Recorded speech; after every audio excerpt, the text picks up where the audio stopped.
It's setting up, almost ready.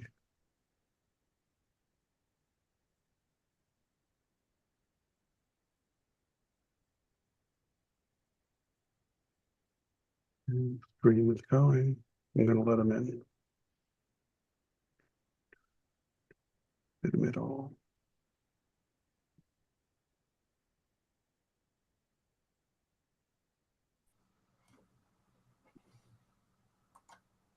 Hey, welcome everyone. TRS-80 Trash Talk Live, number 40. Wow. I don't think we have Ian Maverick tonight. Mav mentioned he was battling a cold. If he does join, uh, we'll let him in and let him take control. But I'll fulfill his role of the man of the hour. All right. So it's summer.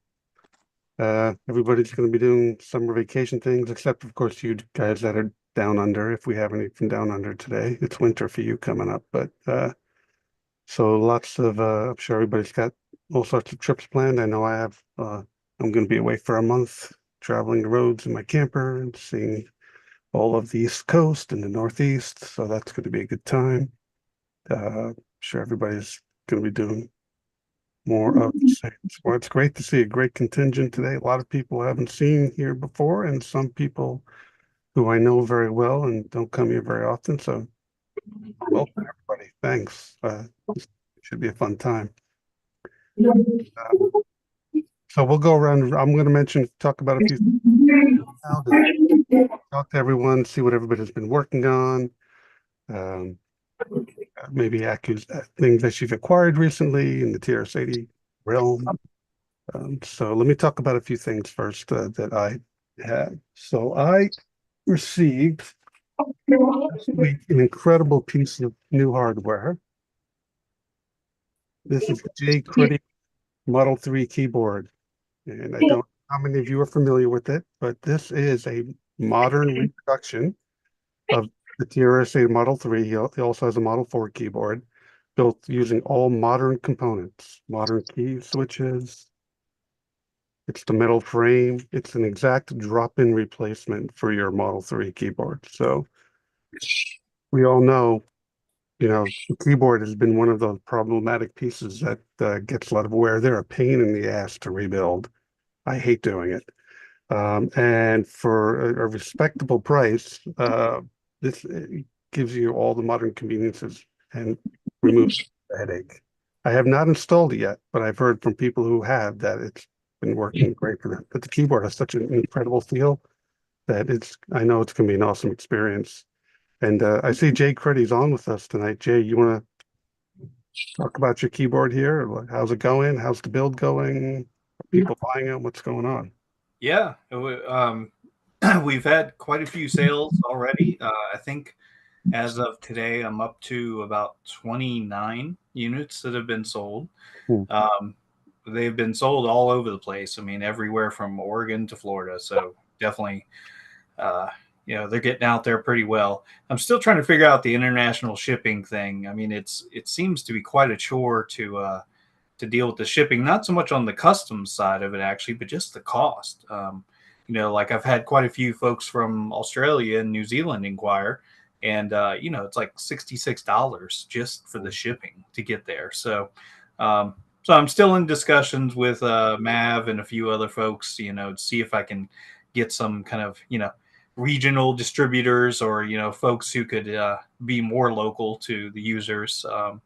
But unfortunately, it's going to be a little while because I'm out of stock as of today. So Okay. my rest of the production stock's not scheduled to arrive until August. So, I guess you could say I'll be taking the summer off till then. So, but but yeah, everything's going great with it. I mean, I've had a lot of compliments and seems to be helping out a lot of folks. So I'm very glad to see that. And you know, as once I reach the point of breaking even on this run of Model 3 and Model 4s, I don't want to make any promises, but at that point, I might be open to doing a inverted T, style. But it's still ways away, and you know, we're still making progress. But in the meantime, I'm not sure if Marcel's with us today, but I do want to show off the latest thing that mostly Marcel's been working on, and I'm kind of assisting him. These are brand new recreation bezels, 3D printed. I'm not sure the actual price he paid for them, but I think he got them from either PCB Way or another firm in Asia. But brand new bezels. So we have finally cracked the code, and we've got some brand new pieces, both Model 3 and Model 4. The Model 4, of course, design is the split, the non-inverted design at this moment. We actually have 4 versions. We have the 2 pieces that completely recreate the original as faithfully as possible. And we also have 2 versions where we've enlarged, or I shouldn't say we, it's really Marcel, but I'm just kind of being his beta tester. We've also enlarged the reset hole here. And the reason why we've done that is that if you've bought one of my keyboards, you've seen that I include some extra keycaps. And one of the early versions I did of this was where I had an MX style reset button. So using, just regular keycap. So in other words, if you're not totally in love with the original style, if you're looking for a kind of slightly cool upgrade, we do include a red reset button, as well as I think there's a white and a black one in the key set as well. But basically, we've created a custom bezel to accommodate that. So in the future, there might be a new revision where, instead of the kind of 70s style push button switch, instead I'll just use another MX style key switch there. So, that's something that may happen in the future. But like I said, we've created some bezels here that, will give folks a new supply of bezels rather than just buying, used ones off eBay or something. So we hope to have that available in the near future. We're still doing some tweaks to the design and trying to make sure it fits as best as possible. But yeah, I mean, that's the big news, and Marcel is killing it. I mean, Marcel came down for the VCF Southwest show just a few weeks back, and I gave him one of my Model 4 bezels, and within a matter of days, he had reverse engineered it. So the man is an absolute legend. Of course, y'all are familiar with all the work he's done with the Model 1 reverse engineering. So, like I said, this is the labor of his work here, and it's just incredible. I mean, it's pretty amazing to have brand new recreation parts here in 2024. So that's the big news on the keyboard front. Excellent. Yeah. That's one thing I love about this hobby is where people join in. You're a relative newcomer, Jay, to the TRS-80 world, but people find a niche, like an unfulfilled niche, and they leverage their expertise, and they come up with an incredible product like this. And that happens like over and over. So thank you for doing it. Sure. Well, like I said, Marcel deserves the most of the credit. I've just been helping him tweak it and get it as perfect as possible. And I think that you're right, that it's a great community because there's the opportunity to make a difference. I mean, I actually gave kind of a little preview talk at VCF Southwest, and that's one of the things I talked about at my talk is that, this community is great because a single person can make a big difference. It's not like the Commodore community or some of these other areas where, you're a small fish in a big pond. This community is great because one person can make a real difference. So I'm glad that y'all have welcomed me, and I'm glad to be contributing. Jay, we've got a question from Kerry in the chat. He's wondering, is it Model 1 version of the keyboard? I haven't done a Model 1 version myself, but Marcel has. Marcel yeah, Marcel's got actually 2 versions, as I understand it. Right. He has a PCB, which is a recreation of the original PCB, a faithful recreation. He also has a new version where he's using MX key switches. So if you do want, if you've got, say, a cracked PCB, or, you just need to build a new one and you have a supply of original key switches, He has a PCB designed for that, and this is all open source on his GitHub. So he has a PCB for that, and he also has a new MX key switch design as well. Okay. The MX one will be on display at TA as I have one. There you go. Awesome. Okay. Thanks, Jay. Yeah. Another piece of news I wanted to mention to everyone. I'm not sure if everybody knows this, but I found out about this a few days ago that Steve Leininger apparently is going to be speaking at VCF Southeast. And that's happening, I think I wrote down the date. Let me see. I think the July 16th. July 19th to the 21st. That's it. And as far as I know, this is the first time Steve is publicly speaking, you know, what he calls like the real story of the TRS-80. I don't recall him ever speaking publicly. He spoke on our podcast about 4 or 5 years ago. And I think that's the last time I saw any sort of interview with him. And now he's actually speaking. He's going to be in front of an audience. I mean, if I wasn't going to be on vacation and on the road with my wife, I would have definitely gone to Atlanta to see that. So, you know, try to make it, because this may be the only time he ever speaks, because he's just been notoriously like quiet about those years and has not wanting to revisit it and rehash it.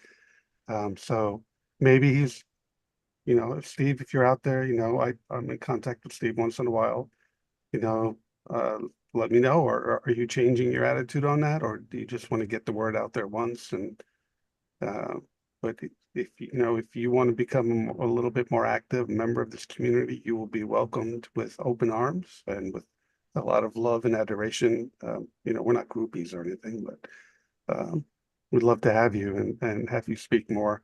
Of course, you know, being a little selfish, I would love to have you come speak at the assembly, Steve. And I think everybody would love to have you come. So looking forward to seeing that talk at VCF Southeast. Anybody here planning to go? No? Well, okay. All right. Let's talk to some of the other folks in the room. Let's start with Eric Dittman. Eric, how are things going? That's going pretty good. You already mentioned, you know, the keyboards. I picked up one of each at VCF Southwest. They're really nice keyboards. And the talk that Jay gave on creating the keyboard was really entertaining. So I don't know if that video is up on YouTube yet. Jay would be the one who would know. It's not, and I wasn't sure if I was going to post it or not, but maybe I can be convinced. I think you should. It's a pretty good story of how you decided to do it and the process you went through. So I think it's not only a good overview of the keyboard that you made, but it maybe will encourage other people to go ahead and give it a try to make your project. Sure. Well, and do that.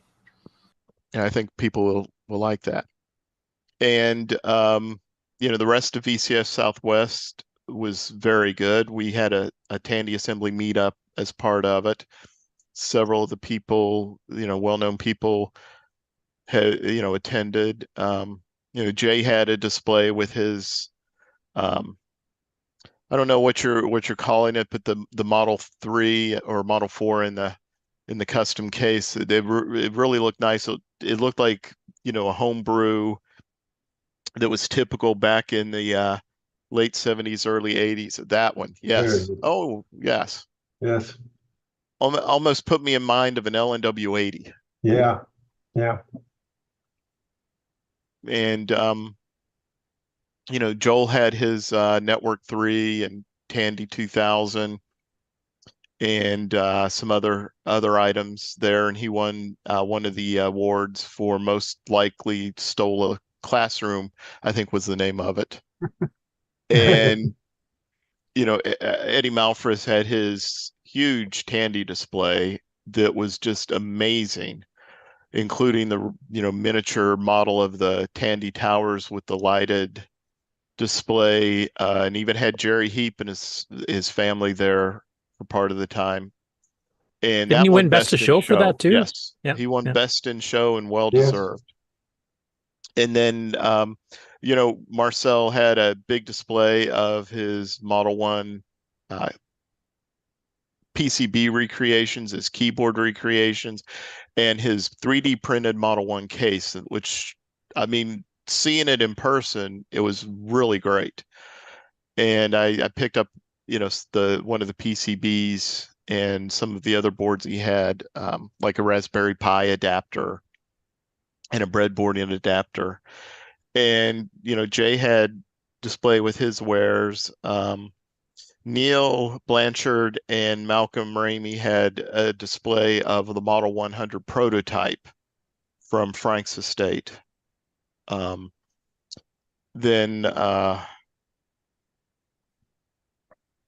there was TJ, is it TJB Chris or TBJ Chris?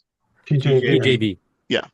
He did a display on the, not display, but a nice presentation on the 8-inch systems, which was really great. And, there were some other display, TRS-80 and Tandy displays sprinkled around it. So it was great. And of course, the rest of the show was amazing. The organizers just put on an amazing show. And I think, next year, if you can, please come. You won't be disappointed. So the meetup in Texas is going to be a regular thing. The TA meetup, you think? Yeah, I think so. I mean, it can be as big as we can get the amount of people to come. And I think there was some hesitation because it was in a separate hall this year. Some of the people like Boise and Brendan wanted to be in the main hall because they were a little worried about foot traffic. But I think we had good foot traffic over to the area with the Tandy assembly stuff in it. And that's where the music show was the first night. And they have a media archaeology department that you could tour that's really neat. And that's at UTD.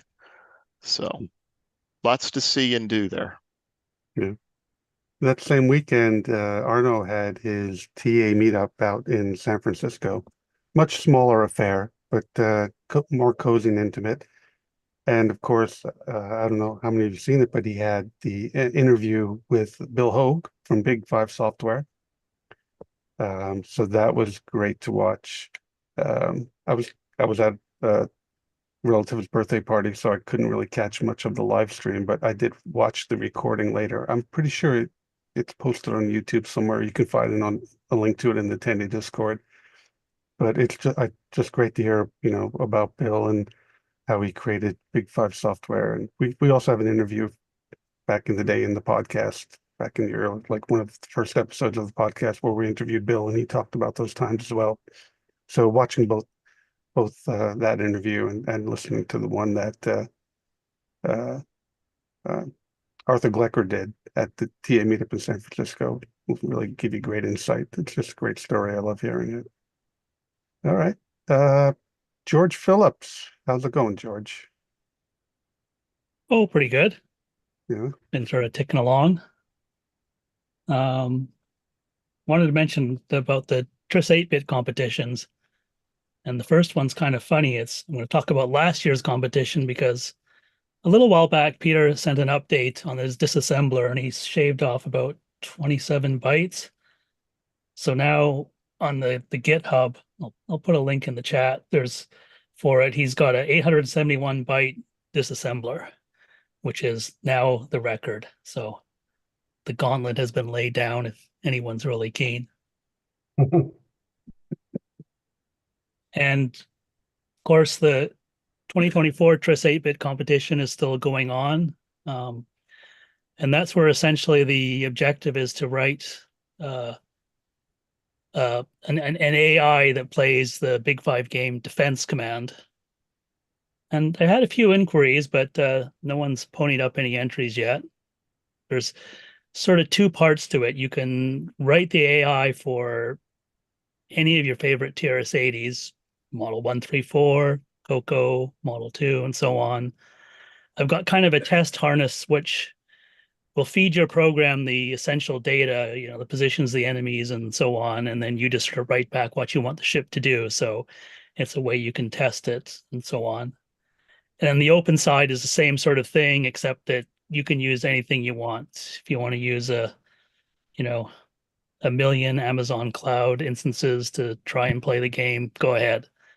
The only thing is that I got to be able to connect up to it in order to test it. So, and I'll put the link to that too in the chat so you can check it out, and hope to see some entries coming in. Awesome. That's about it. All right. Great. Thanks. Looking forward to seeing those entries in the competition.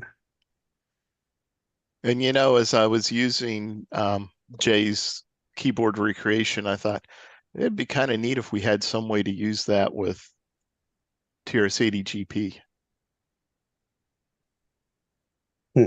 I think Marcel may have actually designed a USB adapter board for it that would allow that to happen.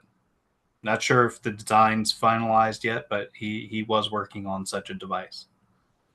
The ideal thing would be just to hook it into GPIO ports if we could, but of course the USB would be one way to put it to like if you're hooking it to a Raspberry Pi, I'd say go GPIO, but if you're hooking it to a PC, well, yeah, probably USB is better. Yeah, I don't think he was envisioning it as a specific to Raspberry Pi. I think he wanted it to be universal for anyone. But yeah, he could probably speak more to it if he's around.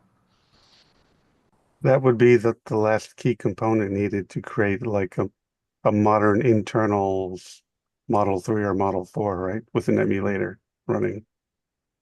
With a little drop down on TRS-80 GP that says, yes, it's a real keyboard. Yeah. Cool. All right. L. Curtis Boyle. How's it going? Hi. Not too bad. We had our show earlier today, so I've been pumping 10 the assembly every show we get done. So well, thank you. I'm trying to get some people out there for you. Nick Brandes and I will be doing a Coco Tech talk. That's the first one back after I think our last one was around Christmas time, where we're going to be showing a new way to get BASIC to control some semi-graphics, the higher semi-graphics modes. So the ones that are a combination of the SEM and the VDG, but fooling BASIC into letting you use some of the basic, extended BASIC graphics commands on that mode, which as far as I know is the first time anybody's ever managed to do that. So I'm going to be doing just some of the primitive stuff that I did to discover that this worked. And then Nick is actually writing a game based on that he's going to demo an early version of it to show off too. So we haven't got a firm schedule on it quite yet, but it'll probably be either next Sunday or maybe an evening during the week following. Okay. So the game will be written in BASIC, obviously. Yeah. We want to show what you could do BASIC with that mode, even though it's kind of like cheating. Okay. Well, I see Nick is on. Hey, Nick, you want to talk about? How are you? Yep. I heard that the show was on. I thought I'd come on and see what's happening. I haven't done much in the TRS-80 Model 1 world, but as Curtis said, we're sort of working our way for this little presentation we're going to do in the next 2-3 weeks, being the fact that Curtis actually discovered that you could use BASIC and some of BASIC's commands for handling graphics, which normally work using the normal bitmap color graphics, and not the semi graphics, which is a very different mode to and an unofficial graphics mode. So the BASIC commands are meant to use them, and Curtis has worked out that you can actually sort of fool them so that they think they're talking to a bitmap screen, but in actual fact are working on the semi-graphics modes. And they use them a little bit funny, but once you know what all the funny things are and you can control it, then you can actually use it to write games or anything in it. And I'm just putting together a game just to prove the point. And the restriction is that it's got to be totally in BASIC no machine language, nothing. So that's what I'll be presenting, and along with Curtis, who'll go through all the technical babble about how this mode is working or appears to be working. And that'll be in 2-3 weeks. And that's all Yeah, I've got. there will be some pokes. It's not like Commodore 64 level of pokes, but there will be a few pokes just to tell basic, like quit rewriting the VDG every 1/60th of a second type thing, because that would screw it up. So there's a few Yeah. pokes to disable the print hook and a few things. But yeah, it seems to be running pretty good. So I Oh, was yeah, quite surprised. surprisingly good.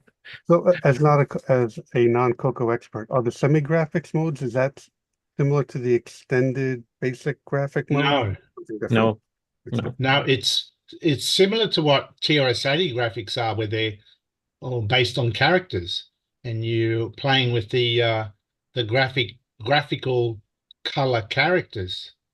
So, and like I said, it's not a proper bitmap graphics mode, which these graphics commands, that's what they normally use, but we're fooling it into using the text mode.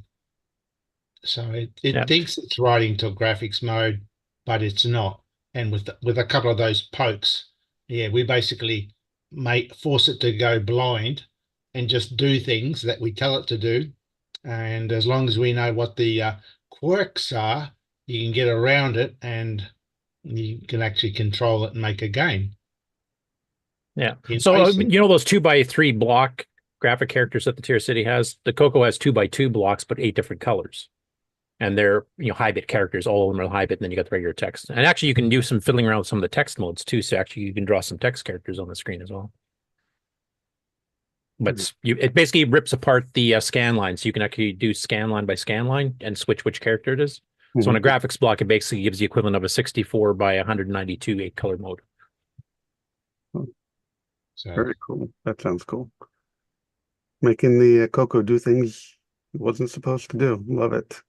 well, that's the fun of this hobby, isn't it? Getting these old relics to do things that we never thought they could do. We love that word, undocumented. Yeah. That's right. Awesome. All right. Thank you, Curtis, and thank you, Nick. Quentin, how you doing, Quentin?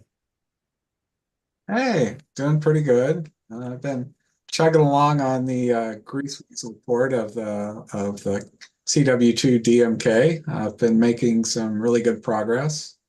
I've got it reading disks and writing DMKs, but don't get too excited yet. A lot of the special features of CW2 DMK that are available through command line options and such aren't working. It's called happy path programming, meaning it will do what it's supposed to do, but don't step off the path. So, and I also haven't started a port of DMK to GW yet, so I haven't got it writing disk at all.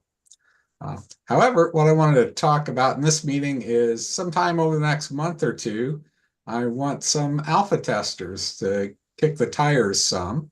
So if you have a grease weasel and this interests you, send me what OS you're running on and your GW info output so I can figure out what you're running and take a look at it. My hope is to have something to demo at Tandy Assembly. Okay. Quentin, do you anticipate that the grease weasel will be able to do everything the cat weasel does? Yes, Awesome. and some extras. Even better. Because they're not making cat weasels anymore. They're dying off every day, I'm sure. Another one is dying. So we need Yeah, to it's chugging along. I haven't found any feature yet that I haven't figured out that what I think I'll be able to implement. There's a lot of things still left unimplemented, but I don't see anything in the old code base I can't figure out how to do with the grease weasel. And there's some tricks grease weasels have that the cat weasel didn't. So I'm also hoping to add some features and functionality. Excellent. All right. Looking forward to it. Yeah. Anything else, Quentin? No, that's it. Okay. It's been keeping me really busy, so I haven't had a chance to try anything else. Cool. great to hear that you'll be attending assembly. So we'll see. Hey, Matt Boyton, how you doing, buddy? Doing all right. Can you hear me okay? Yes, Yep. Oh, good. Um, yeah, so I mostly been working on the TRS-IO plus plus with Arno. We're trying to get that wrapped up. So it's kind of a three-faceted project. There's an FPGA portion, there's the ESP32 portion, and there's a web interface portion. So three of us have been collaborating pretty closely on it. Arno, me, and shoot, I feel like Biden got my senior moment. Lawrence.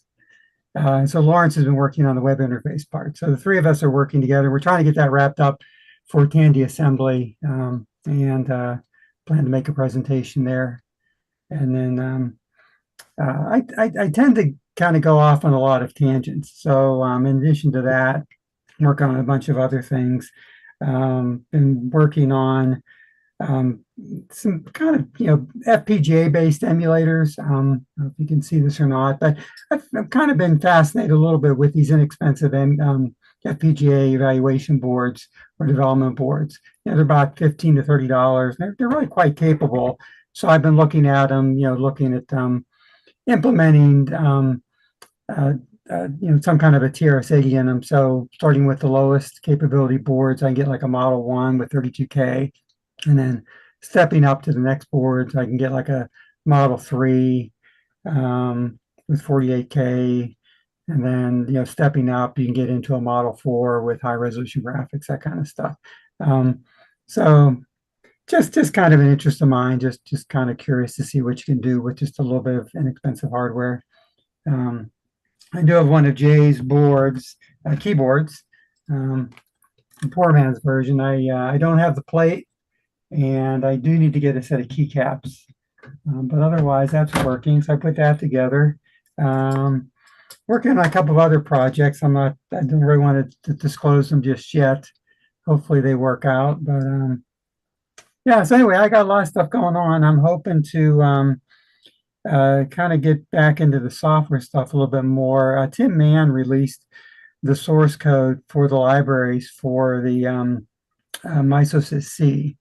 And so one of my projects is to adapt all of that to SDCC so that we have a fairly complete C programming environment for the TRS-80 under LDOS, and mostly LDOS. That's one I use, LDOS and LSDOS. And then maybe if there's time, make an entry for the TRS 8-bit competition this year. I have to defend my title, but that's it. Anyway, I got a lot of stuff going on, really busy with it. I don't know if you can see, I'll try. Yeah, you're busy. Matt, you went on mute. But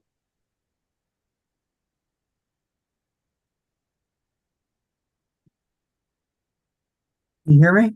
yeah, we can hear you now. Okay, yeah. So I don't know if you saw that or not, but yeah, anyway, I got a bunch of stuff I'm working on currently. So that's it. Plenty busy. Great. And thank you and Arno for speaking at Tandy Assembly. Well, I just want to take a little diversion and just quickly talk about, give an update on Tandy Assembly. I guess it seems like a good time. So it's going to be September 27th and 29th in Springfield, Ohio, at the usual venue that we've been at for the last 5 years. So we got the Friday tech track again. So we have all the Friday classes have now been filled in. I'll just give a quick rundown of what the classes are going to be. So we're going to have Tim Halloran. He's on the call tonight. He can talk about this when he's up, about using a logic analyzer to understand and troubleshoot TRS-80s. And Jeff Burt is going to be talking about programming the Tandy Pocket computers. We all know that the Pocket computers are his dear love. Ian Maverick is going to be holding a class again. It's called 1984 Tandy Joins the Big Boys, From Sophisticated Failure to Unexpected Success in 12 Short Months. So he's going to be talking about Tandy's first foray into the MS-DOS world back in 1984. And then Amardeep is going to be talking about the nuances of programming the FD7093 floppy controllers in a Model 3 and a Model 4. That should be really one to watch for. And then finally, we're going to have some color computer presence, and John Strong is going to be giving a class on interfacing with the color computer. So I've updated the website with some of the details. Some of the classes, we don't have the full details yet, but we'll be adding them as the weeks go on. So check it out. And then Matt also mentioned, Matt and Arno are going to be speaking during one of the regular speaker slots about the TRS-IO++. We are still looking for a couple of other speakers. So if you have something you want to talk about and educate the community and share with what you are, some project or product that you're working on, please reach out to tandyassembly@gmail.com. Let us know. The schedule is going to be the typical schedule. We got the Friday tech tracks. Saturday, we're going to have a couple of speakers. We'll have the auctions going to start at 2:30. And then at 8 o'clock, we'll have the evening events, including the trivia contest that everybody loves. And then Sunday, again, the show opens. Hopefully, we'll have a speaker on Sunday morning, exhibits throughout the day, and then the show ends at 3 p.m. So nothing really changing in that regard. The show kind of works really well. The way it kind of runs itself at this point. So we don't want to really change the formula too much. But if anybody ever has any good ideas, definitely bring them up, and we will entertain all offers and considerations for improving the show, because I'm sure we could always make it better. All right, let's jump to Tim Halloran. Tim, how's it going, my friend? My goodness, good. Yeah, so I'm trying to put together the talk. I keep getting distracted. I laughed when Matt said like the lots of diversions. I'm definitely in that realm of possibilities, but putting together some information for the talk, so it should be fun. Let's see, other than that, just sort of a lot of I've been busy at work, but took a few days off around the 4th and kind of cleaned up the lab and have been pulling out stuff for the no minimum bid auction. And for those that follow the YouTube, I've been kind of doing a series on restoring a Coco 2, which is going to be in the no minimum bid auction. So I kind of hope it's really great to see like Curtis and other folks from the Coco community here. But trying to get, hopefully encourage more Coco folks to come to Tandy Assembly. We've always had the kind of Boise and Brendan and other folks, but get some more. They're most welcome, and I always learn cool stuff from those folks that I never knew about Coco. So just sort of prepping that and getting back into it a little bit after kind of 6 crazy months at work. So exciting. Yeah, we plugged your video today on the show too, so I should mention that. Yeah. You guys always you catch everything. It's amazing. You're very encyclopedic. Thank you. Yeah, no problem. That's it. It's great to see everyone, by the way. It's through Matt and Vernon and everyone else. It's great. It's a big crowd tonight. Awesome. It is great to see. Okay. Thanks, Tim.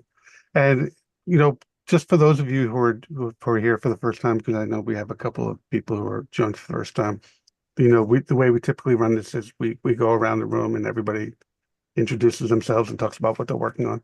But if you're not working on anything, and when I call you up, you can just say hi, and maybe if you are a first time caller, you can tell us a little bit about your TRS-80 story and why you became interested in the hobby. Or if you just want to say hi and move on, that's fine too. So whatever you're comfortable with, we don't want to put anybody in the spot or make anybody feel uncomfortable. So just so you know that, okay? Dusty, Mr. Tris 8-bit himself. How's it going? Yeah, hi everybody. Good morning, I should say. Yeah, very, very chugging along nicely. We had the biggest TRS 8-bit ever In fact, it was so big, I had to make it into a proper booklet with a spine. I hadn't got staples big enough. But yeah, as to everybody, please keep your articles coming in. We'll make them there. I've already got a couple for the September issue, which is quite good. But I just have a quick. I don't like specifically mentioning items because there have been so many, but Jim Adams with his series of basic articles, cross dialects, etc. It's been quite fantastic. With his permission, I shall be making a special booklet purely of his trilogy of items, which I thought might be very useful. It's certainly a go-to reference guide for anything to do with basic. And of course, there's Vince with his software stuff within basic. Again, I'm going to ask permission, and I'll do the same with that. So it's something to do sort of after the September issue, all being well. But yeah, other than that, yeah, I look forward to seeing you all, even if it is 2:45 in the morning. I wouldn't miss it for the world if I possibly can get it. But other than that, Pete, no, we're all chugging along merrily, I think. Excellent. You're our most dedicated member doing this in the middle of the night. So thanks, Dusty. Good to see you. Let's see who's up. Todd Garber. Hi, Todd. My first, as the intros go. I'm a recent retiree, so I decided I'd hop back into my high school hobby, and I was shocked that there were so many other people out there doing TRS-80s. I revived my old Model 1, and I'm excited just to see all you guys. I've watched many of the YouTube videos, and you guys are like my stars out there of this technology. So I'm enjoying it, learning lots from you guys, and was surprised at how much you guys have archived out there and is available. If I would have had that back in high school, I would have been like, oh my goodness, this is great. So I got my Model 1 up and running. Took a little bit of work. Can you hear me, by the way? Oh, yeah. I should Yes, have Todd. said that first. Yes. And I made a couple, working on some tinkering on some boards, and was surprised at how much the technology has made it nice to be able to do like KiCad and be able to design your own stuff, send them off to PCBWay and get things created back when you used to have to draw them by hand and print them out and do photo etching and all that stuff. So this is exciting for me. So I appreciate you guys all out there, and don't know if I'll make it to Tandy Assembly, but that would be one of the things I'd like to do. So we'll see. Sure, one day. So you still have your original Model 1 from back in the day? I do. It's sitting here. It's out of the case because I'm working on a few little boards to add on to it and stuff that everybody else has already done, but I'm making little modifications and spinning them my way and tinkering. Not doing a great job, but enjoying it a lot. This retirement thing is fabulous. And I get to do all this stuff that you guys look like you've been doing for quite a long time. And I'm impressed. You guys are light years ahead of me, and it's exciting to be able to learn new things from what you guys have done. Yeah, it's like I was saying with Jay, you know, the hobby is whatever you want it to participate. That's what it is for me, just a hobby. And I tell my wife when I'm working on all this stuff, I'm just spending a little money and it has no value in the end. It's not like I'm creating some big new thing that's going to take over the world. It's just a hobby. Right. Enjoying it. Yep. It's fun. Yeah. When I got into it, I told my wife, I said, I'm either going to go for a pilot's license or I'm going to collect vintage computers. Which one? And amazingly, she said, buy the computers. Yeah.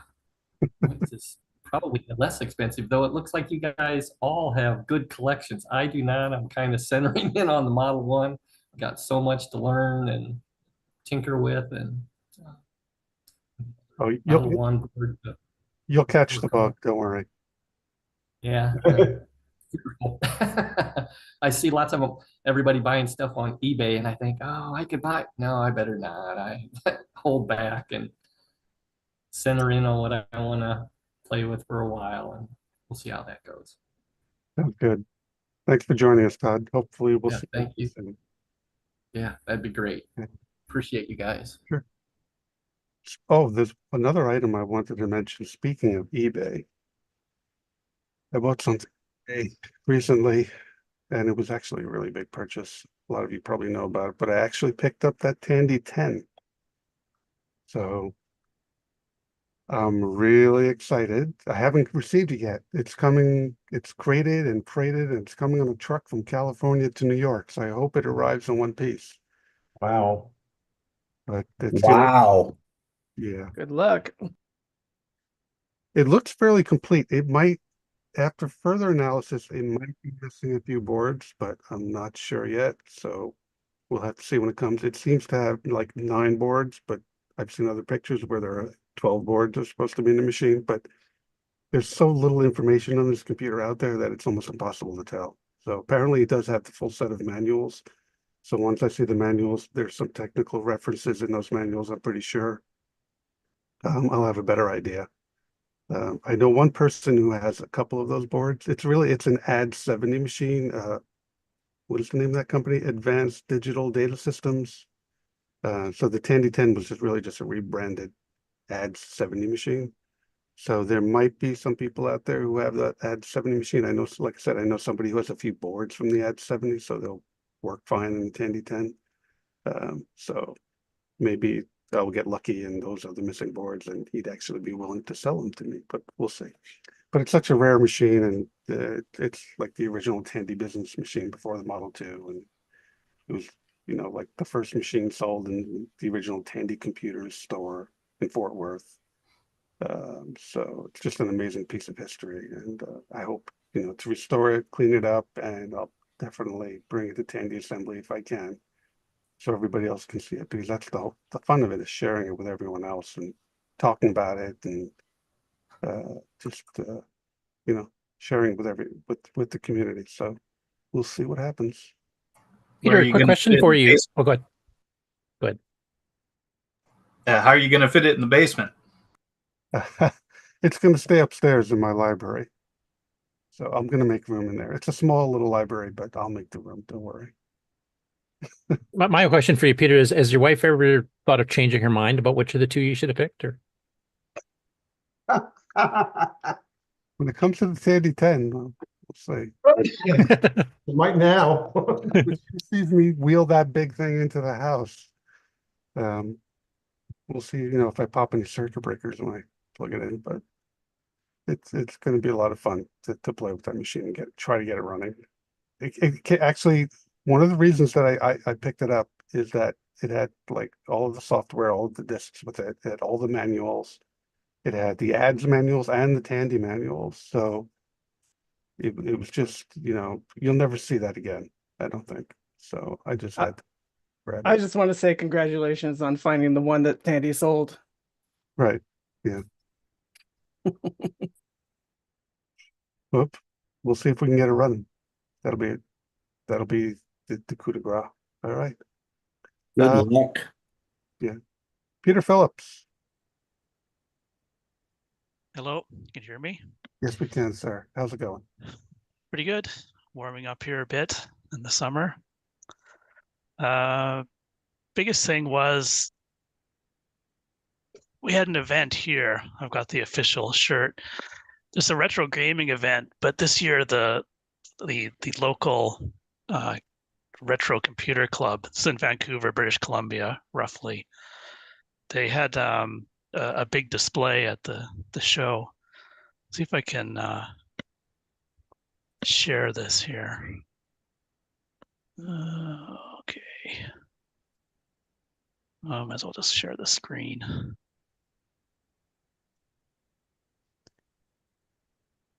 And you can see that. to your Discord? Yep. I think.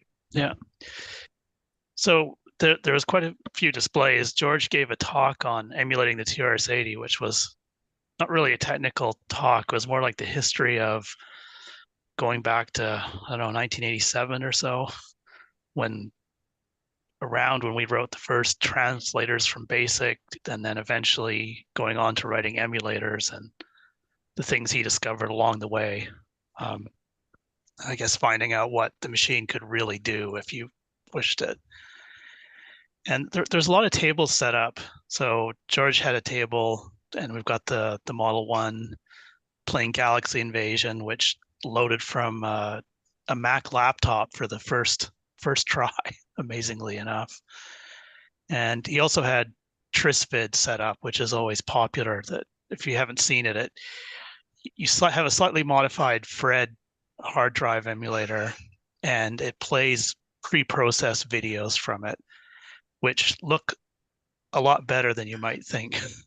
The Simpsons is always the most popular thing. I think he has got a whole 30-minute episode and more on the drive. To go a little bit off topic, there was a wide range of, like, from this era and before all the way up to I'd say the 90s or so kind of computers. There's one guy who's on YouTube whose name escapes me, but he recreated Don Lancaster's TV typewriter, which is kind of the forefather of a lot of machines, really, the Apple One and the TRS-80 Model 1 to some degree. I guess he went out and found all the original parts, and including the keyboard, and built his own copy. I don't know if it was running. It might be one of those things that danger of melting down. They had a Naboo machine there, and they also had a talk, and I think that talk is somewhere on YouTube. It was the only talk that was recorded. George's talk wasn't. And the Naboo was kind of a funny, kind of like the MSX, but it was really part of a whole network system way back in the 80s, and they had a scheme for sharing this kind of 10 megabyte segment of software, and it could transmit as well. So it's kind of like a set-top box, really, before its time. And as a quick flavor of things, one guy brought his collection of grid computers, and this actually goes around the other corner of the table. He's got the grid laptops, and I think he's got the server as well.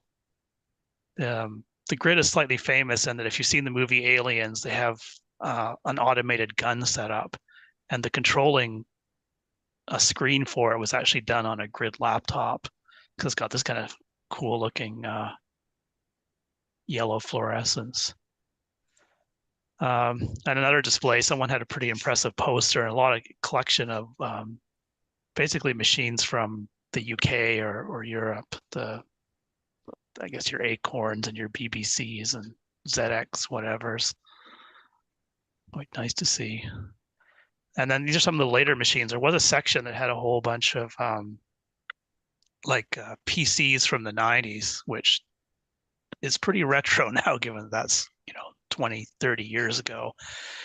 Here we've got a Next machine, which is kind of famous because that's the software there is basically ended up inside of every Mac and iPhone now in some form. And this is the BIOS, which is kind of a rare thing, the other possible contender to replace the original Macintosh, which features 2 core processors and has a little it's kind of this weird double processor monitor on the side.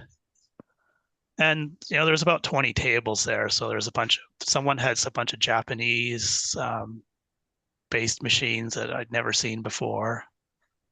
The only thing missing was that there was no like old Atari 800 or anything. There was one Atari ST, but I know someone has one, but can only haul in so much stuff. So I think that was a big success. When people got in there, it was really crowded. Moving on from that, I recently updated the online version of the Model 3 emulator, which is written in JavaScript, and after about 10 years. But this one finally has sound support in it. I don't know if you can hear this. Ooh. I can hear it. It's loud. That's the original example that plays sound from Barden's assembly language book. And also, this also has disk drive support in it, so you can actually boot up TRS-DOS and so on. But coincidentally, Jim McGinley, who gave a talk about surveying old TRS-80 games, he just recently grabbed this emulator and he made his own site. And it's kind of cool. He said he's going to build this out to be about 30 games, but what he considers to be the best Model 1, 3 games. And so for each one, like if we say Defense Command, he's got his own video where he plays it and talks about it. But then if you click on start, then the emulator runs, and then you can play it yourself. And he's also got he uses load and save of the state, so you can play at a higher level if you want. And if you die, he's also got a snapshot state. So if you want to stop, you can copy and paste it, and then you can rewind in time. So that could be fun. Well, it'll be interesting to see what else he puts out there. I'll just pop this up for a bit. These are the URLs to get the JavaScript emulator. There's no license. You can just copy it and use it. I like to link to it if you do use it on a website, but there's no obligations. And then this is Jim's URL here, which is bigpants.ca/games I used to play. And that's about it. I've been thinking about doing some printer emulation in TRS-80 GP, which just revealed that there's a lot I don't know about dot matrix printers. The MX80 is way more complicated than I thought. I can't really figure out exactly how wide its 132 character mode is, for example. But since the numbers don't line up, I don't know if they're running it at a different speed, but anyways. Yeah, that's what I've been up to, really. Well, thank you for the update on the Couple jobs. questions. Yeah, go ahead. Was that Tech Time Traveler that did the presentation or the table about the? Yes, he's the one. Yeah. Yeah, that's an excellent YouTube channel. And I've also thought about emulating printers, and I came to the conclusion that if I was going to do one, it was going to be the GCP 220, for the sole reason that every dot it produces is the same size.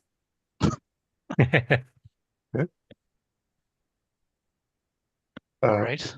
Yeah, I use your JavaScript emulator on my basic image generator page, Peter. So thank you for that. Welcome. Yeah, and you mentioned I thought it was interesting. You mentioned at the show the TV typewriter Don Lancaster, and Steve Leininger gives him a lot of credit for influencing the Model 1, and I'm sure he'll talk about it at BCF Southeast as well. So Steve is very generous in acknowledging, like, the people that came before him that gave him what he needed to do to build the TRS-80. So that's good to see. All right. Thanks, Peter. Go ahead. Got a question for Peter. Yep. Yeah, Peter, it looks like on your website there with the Model 3 emulator and JavaScript, you have some programs that are ready to run. How easy is it to connect your own DMK file to your emulator so that you can run your own software? Is that easy to do, or is that tricky? In theory, it's easy to do if you control the site. I don't have any way to upload things. There's a whole lot of instructions here, but yeah, this would be the core. You can't see the screen. If you go to the site, there's instructions, and it takes just a small piece of HTML, and you include the JavaScript at the top, and then you can kind of do the standard JavaScript like strings of, you can say TRSJS dot run or so on. Could be buggy. It's based on an early TRS-80 GP. So yeah, give it a go. Okay, thank you. Okay, thanks, Peter. Hey, Blair, why don't you go next? You got anything you want to talk about? Well, I just for fun was working on a little software thing. Very anticlimactic compared to all the advanced stuff you guys are doing. But if you want to give me 5 minutes, I'll show you what it was just for fun here. Certainly. I'll share the screen. Okay, this was based on me just kind of playing around with can you see the screen? Yes. Yep. Okay. Playing around my favorite Big Five game was Robot Attack. So I was always kind of intrigued by this, you know, where when you start Robot Attack, it kind of disintegrates the screen. For those of you that haven't seen this or don't remember it. And I don't know if you can hear any of the sound coming out of my system, probably not, but you can at least see that. So well, you know, and I just pressed the wrong key. I'm sorry, let me bring this back up. The fun of demos. Yeah, well, I meant to press alternate F5 and I pressed alternate F4, kind of out of habit because we use that one so much when we're closing our Basically, your various fingers programs. betrayed you.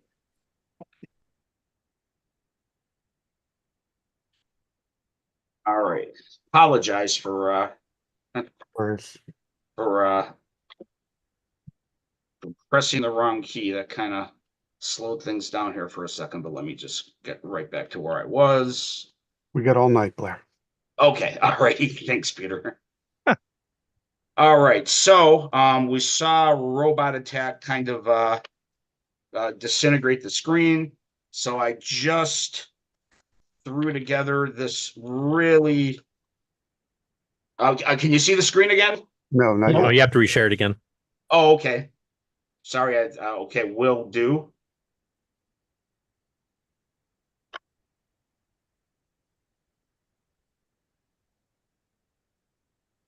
Okay, are we seeing it? Yep. Yep. Okay. All right. So this simple little basic program that just randomly throws characters on the screen, just loads video memory and then runs Robot Attack. And it turns out that the code in Robot Attack for the screen disintegrator is really quite cool. When you fill the screen with a bunch of stuff like this, take a look at the way, and again, if you can hear the sound, it's even better. I don't know if you can, but look at the way it disintegrates the screen when you have a bunch of a screen full of interesting random characters.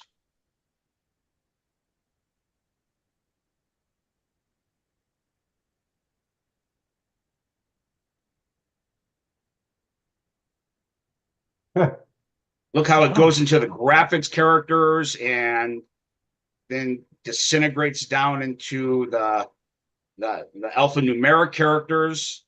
And you know, and again, I'm not sure that's something that people have really seen much with this.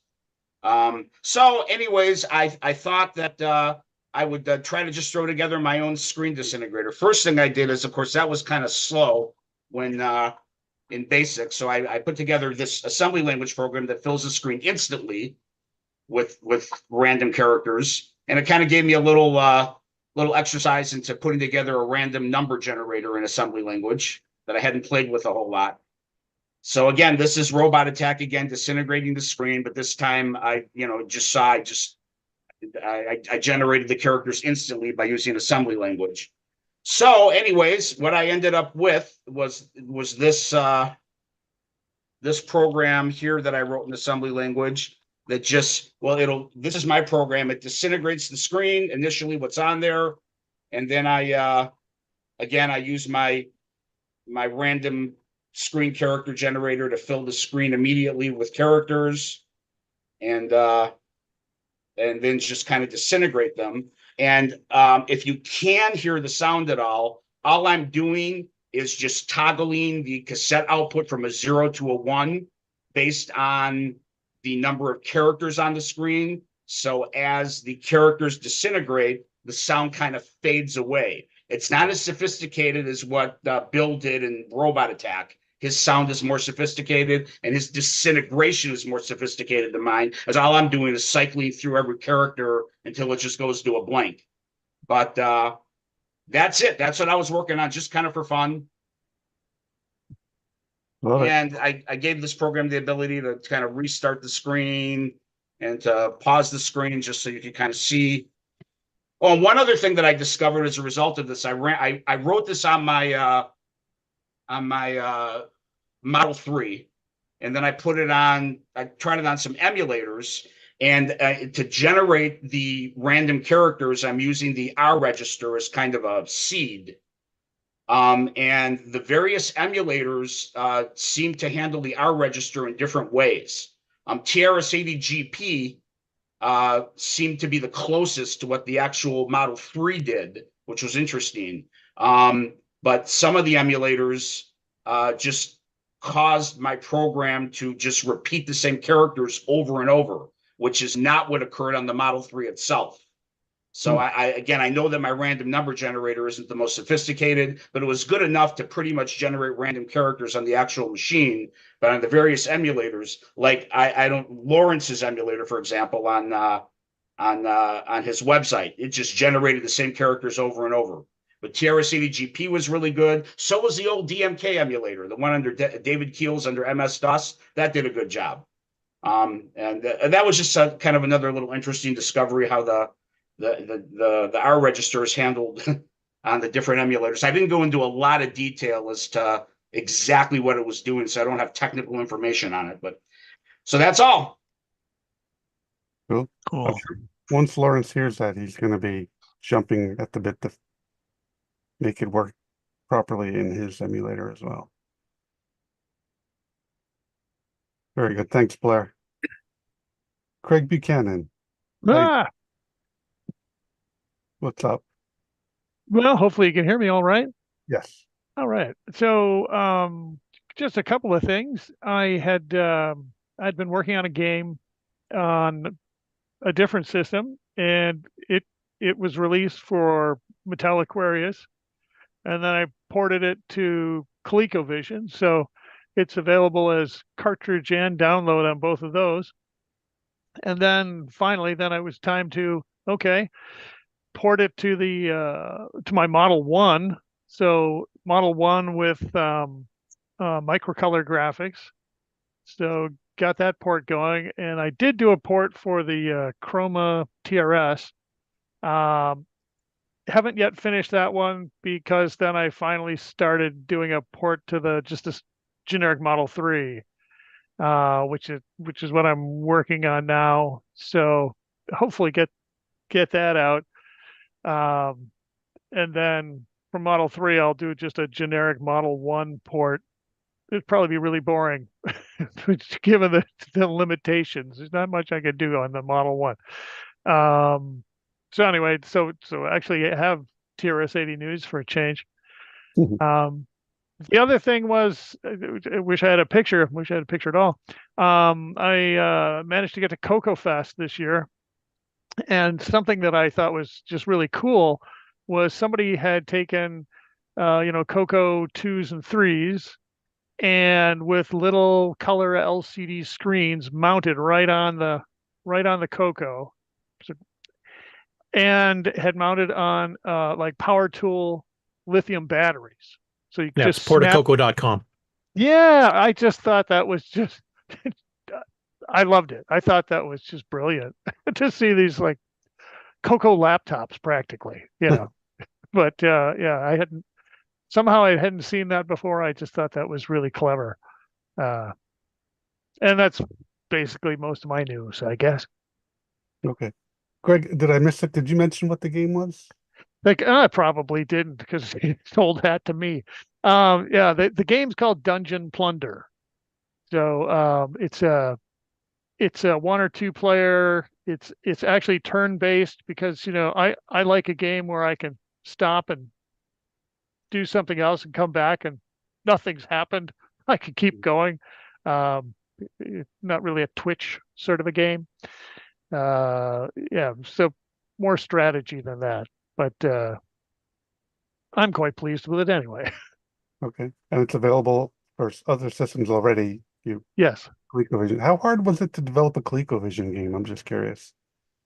I think it was harder than it should be because for some machines you can get just great documentation, and for others, I like why couldn't I get better documentation on the ColecoVision? I just had to do a lot more experimenting than I think I should have had to do.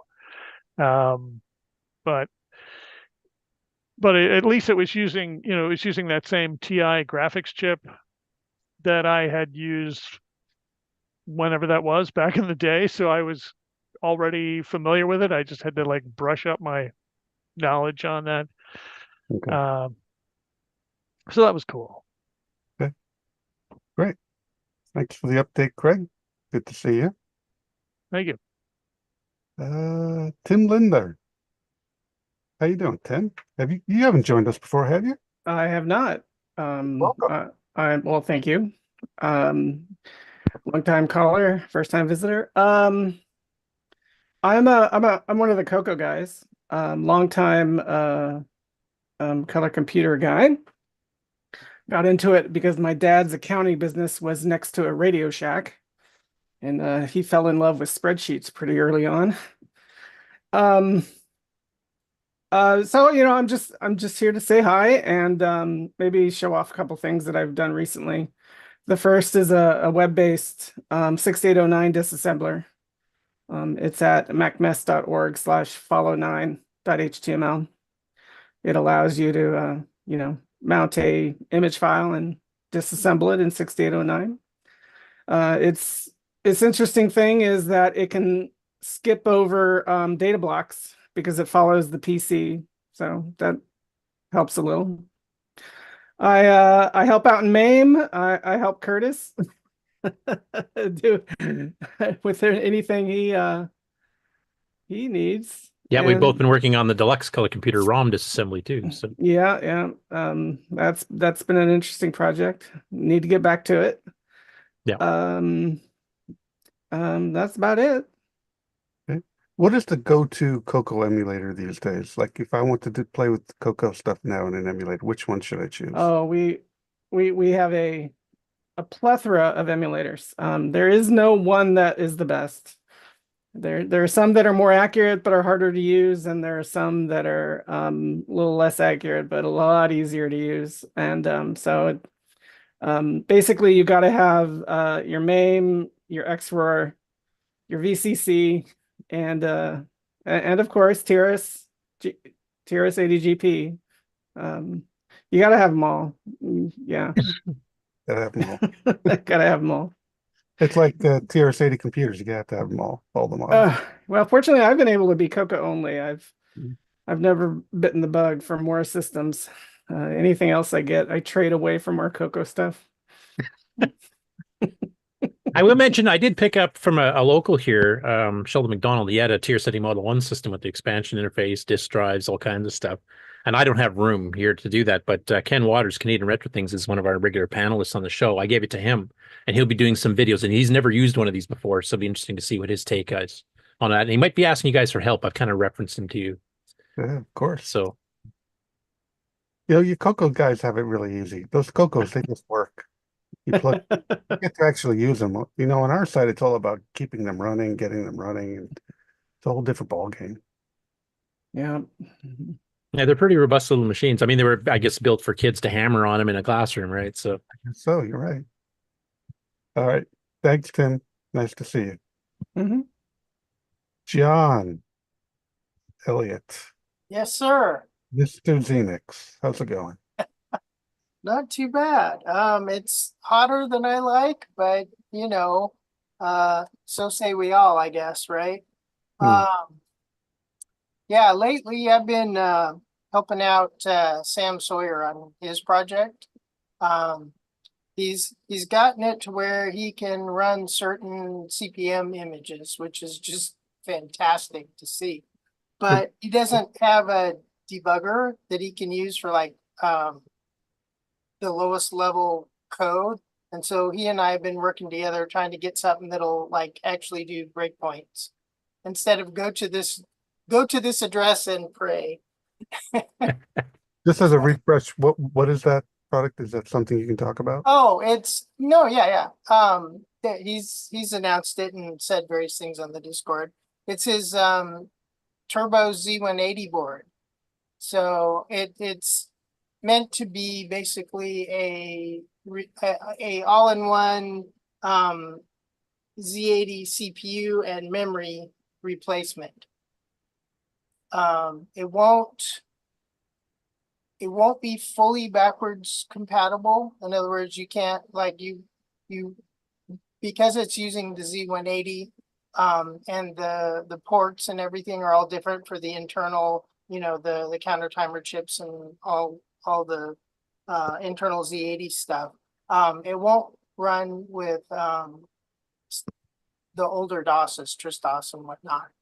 But we're planning on making a Z180 CTL for Xenix. So you'll be able to run Xenix and any of the other things that, have already been ported to the Z180, like CPM and so on. So yeah, it's been slow, but it's, it's really fun to see his project coming up. Yeah, it's incredible to see, people like you and him, the original creators of these computers and softwares, still working on them 40 years. Well, now hang on. I didn't create any hardware when I was at Tandy. So don't. You did some software. I was Mr. Xenix, yes, but Hey, as a programmer, I say software is just as important as the hardware. well, Tandy's, or at least this is what the software guys claim. Tandy's old motto was software is a necessary evil. Well, the Model 16, we had fun anyway. Model 16 was a great example, right? When they released it, it basically had no software. Or, And the Model 16, right? 68,000, yeah, I think there's one in there. Xenix didn't come out till almost like a year after they actually started selling the computer, right? So you had to use the crappy TRS-DOS 16 that they sold with it. Yeah, because weren't they supposed to do it? Oh, sorry, go ahead. Oh, I was just gonna say TRS-DOS 16 was just the knee-jerk reaction to everybody saying, well, where's the software? Right. Wasn't the Model 16 originally supposed to have a Z8000 coprocessor opposed to the 68000? I thought I read that somewhere. That might have been an early idea that I didn't hear from. But I'm pretty sure it was almost always the 68,000. Because I worked on the UNOS port that was supposed to be the first OS before, things happened and Microsoft swooped in and said, we'll give you a free spreadsheet if you go with ours. Of course, they didn't tell us that, oh, it's not working yet. And, a few other little minor details like that. Is it the story that they made the promise, but they didn't even have it working, and then they got it working in like 30 days or something?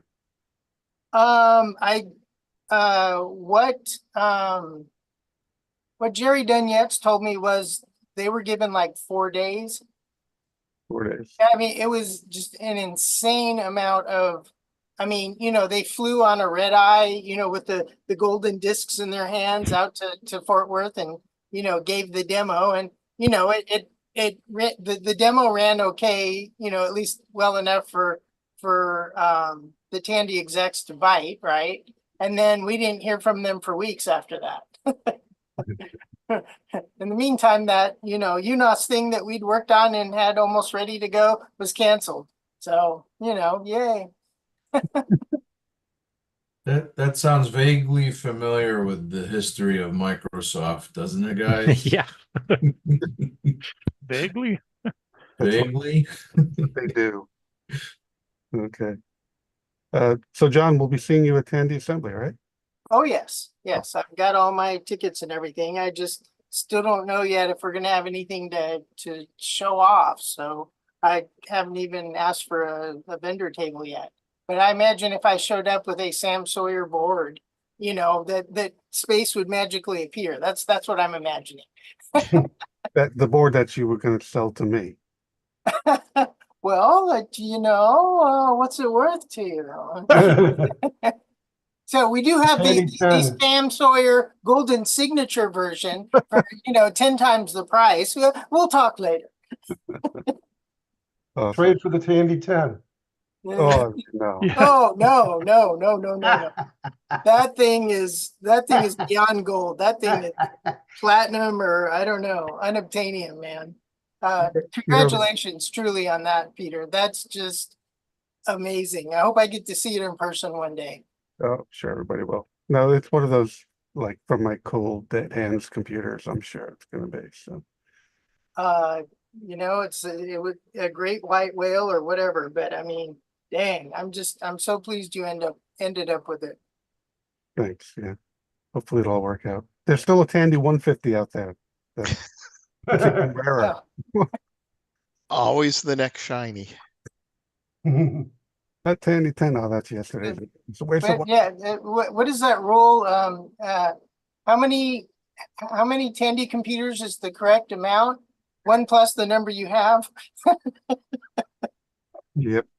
Or how big your house is. What you could fit. One of those, yeah, or you know. Oh, okay. Thank you, John. Vernon Hester. How are you doing, my friend? I'm okay. Yeah.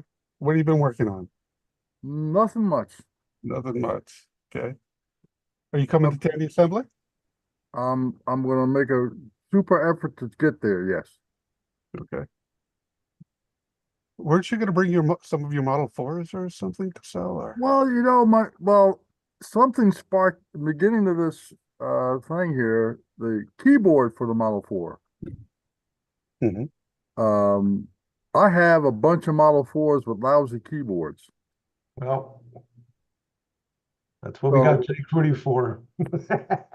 How many you need? Well, I don't know. Half a dozen probably.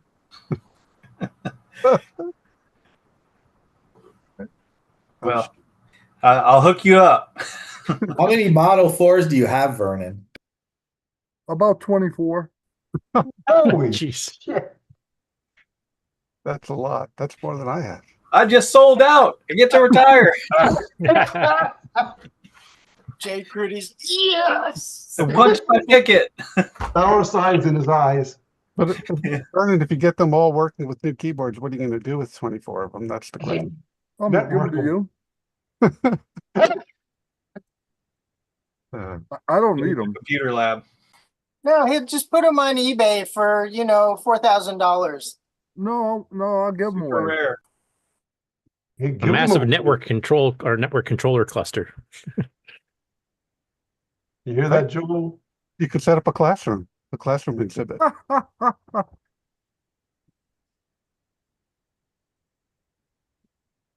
Other than that, I need a power supply for my Max 80. I'm looking for a Lobo Max 80. You're looking for the computer or the power supply? Well, I would like another Max 80. I have one, but it has a bad power supply. Is that like a specific for the Max 80? It wasn't a generic power supply, do you know? Specific. It was. Okay. Well, Jay Newworth, you got another product, the Max 80 power supply replacement. You'll sell about 5. That's about it. Okay. Thanks, Vernon. Good to see you. Jay, why don't you take it? What have you been up to? Nothing. Just got back from the VCF Southwest and was very, very pleased with it. Got to meet Jay and got to meet Marcel, and of course Eric was there and had a table, and I sold 2 things, which was a shock because I didn't really think anything would sell. And I sold a couple of keyboards for Jay because he was running around like a chicken with his head cut off, you know, doing all the stuff. And I just got today in the mail, my new beauty, Marcel Model 1. I don't know if you can see it very well. Complete new case and everything. This is going to be on show at the show. I'll bring it to TA. Haven't plugged it in yet, so I'm assuming it works. It was the one that he was demoing on his table. So that's all new hardware, new case. That's the new case, the new bezel, the MX keyboard, the motherboard, everything. Everything is new. Wow. Everything else. And I'll have it there and I'll have it open so people can see it. Awesome. And the other thing is, I think Pete's still here. Is Pete still here? Peter, yeah. He and I bumped into each other and we made a trade. He took one of my power supplies and he gave me one of his LCD screens. So I'm taking my 4D and putting the LCD screen into it. I've got the case ready to put the screen in, and the video board and everything else is ready to go. So it's just a matter of hooking it up. I've just got to do it, and I'll have that at the TA, and that's about it, really. Okay. Oh, and one other thing at the VCF Southwest, and I want to give Jay Crudy a lot of credit for this, because I missed it until it was the last day when I found out about it. But at the register desk, he had a Model 3 sitting there with a banner said VCF. If you want to get some info, press a key on the computer. And when you press a key on the computer, guess what happens? Smoke comes out of it. So I was asking him and Eric if there's any way we could get that machine up to TA to show. I think it would be nice to have it there to show. Oh, you put a little smoke machine in there? Yeah, I took one of those $20 aroma therapy, smoke, whatever, the aerosolizers, or those things, and I hacked it to make it produce smoke on command. So I took one of my keyboards, and actually, if you may recall, I made that little tester PCB where it basically takes all the keys and sums them together to where you can test the resistance of an old keyboard. So I took my new keyboard, running into one of those PCBs to where it's just basically a key switch for any button on the keyboard. I ran that into an Arduino, which then triggers the smoke machine. So yeah, you will see that machine. I will allow it to go on a little trip outside the house, but that's great. Yeah, it was a fun gag, man. I mean, it was. You have to make it smell like Reefa, though. Well, we'll have to find a company that can make the Reefa smell. Yeah. But that was very, very cool to see. Oh, do Reefa. And I don't know, also, Jay, if you want, if you're not going to be there, I will be more than happy to sell your keyboards for you there too. We can work about that later on, but yeah, I'm hoping to be there. Come hell or high water. So great. Fantastic. All right. Thanks, Jay. Lee Adamson. Lee, you on? Hey, Pete, can you hear me all right? Yes, buddy. How you doing? Oh, I'm pretty good. Pretty good. I don't have a tremendous amount to report. I guess this is the second trash talk I've come to, but Hardin and I went to a little retro computer show in Hurricane, West Virginia. I snuck in a Model 4P along with some other lookables, and there were a lot of Commodore guys there, but it got a pretty good reception. We didn't have any brawls or anything like that, so it was good stuff. I've been about the only thing I've been working on lately that's Tandy related is I've been messing around with like cross compiling to various Z80 machines, and I was thinking, I might be in C. I was thinking I might be able to do a little presentation on that if you can't find anything better to fill some slot at Tandy Assembly. I don't know if excuse me, that would be interesting for anybody, or if it would be like baby's first presentation or something like that. But okay. Yeah, shoot me the details. Yeah. Oh, excuse me. The library support for the Model 2 is basically non-existent. But if I have time to, I'm sorry, I don't know what's wrong with me. I swallowed a mosquito. I guess I'm out here catfishing. I guess I might have to write some library code to get stuff working well on the Model 2, but other than that, it works pretty good everywhere. Anyway, I'll stop taking up your time. Good to see you guys. Thanks, Lee. We'll see you at Tandy Assembly. Yeah. All right. Thanks. Yeah, for sure. I'm definitely looking forward to spilling my beer in that Tandy tin that you just bought. Put a rope around it or something. Keep your hands off it. All right. Take care, Lee. Paul Metcalf, how you doing, man? Doing good. Not much to report. Just, sitting back, watching what everybody else has got going on. Holding out to see what's going on with the color computer, with the whole FujiNet thing that's going on their Discord and stuff. Wondering if it's going to work out as badly as it has for the Atari. I've got one for one of my Atari 8-bits, and I'm not overly impressed with it. That's just my opinion, but other people think it's the greatest thing since sliced bread. But to each his own. Is it the lack of support? Is it glitchy, or what's your? It's kind of glitchy. It's slow. It's basically attached to the SIO port, which is, serial. I see the Coco, they're trying to do it through the cartridge port, which to me makes more sense. It's more of like directly to the bus than, to the SIO port. But yeah, the early ones on the Coco do use the bit banger as well, but they are trying to switch it completely over to the cartridge port to be a lot faster. Yeah, I had suggested that to a few of the people that started it with the Atari. Like, wouldn't this have been better if you did it as a cartridge type thing? Like all the rest of the, SD card based things that everybody has done recently. And they're like, oh, well, if you can do it, go ahead. I'm like, well, I'm not that talented. So other than that, just want to know when you're opening your computer museum, Peter. Got enough I actually have a FujiNet if anybody wants to see what it looks like.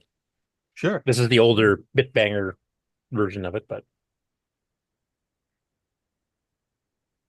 so it's a combination cartridge and a bit banger port with some stuff on the back. I haven't actually used it yet. I got given it to me at the fest, but I've been too busy going to other shows and stuff. So, and what are you supposed to be able to do with it? Well, you can use it actually is currently borrowing the DriveWire protocol that Boise did. So you can load disk images and stuff and mount them, remotely. Eventually be able to stuff like multiplayer games and stuff, even across platforms. So technically you could play a game against an Apple II, against an Atari 8-bit or whatever too. So it's basically some networking protocols and stuff kind of built in, but not complete internet. Rick Euland's actually working on the Coco IO, which is a bit more raw internet stuff, Ethernet stuff. So there's kind of competing things, but one's more meant as more of a front end user thing, which is what the FujiNet's more aiming for, and the Coco IO is more of the raw. I want to get into the network protocols myself and do my own thing. Is that somebody was working on a network interface board for the Coco a while back? Is that the one you're talking about? Rick's is one, and I think one of the main TRS-80 guys was working on one too. What's his name? I'm putting a blank. He's not on the call today, but Bartlett, right? Yeah, I think he was working on one back in the day too. I don't know how far I got with it though. I know he's hoping for some software support, but I don't know nothing about network protocol, so I'm just kind of leaving that to the other experts. Maybe Tim will help or something. I don't know. Okay, great. All right, thank you, Paul, for joining. Al Schemmer, you with us, Al? Hey guys. Hey. Yeah, I was just sitting here desoldering a circuit board.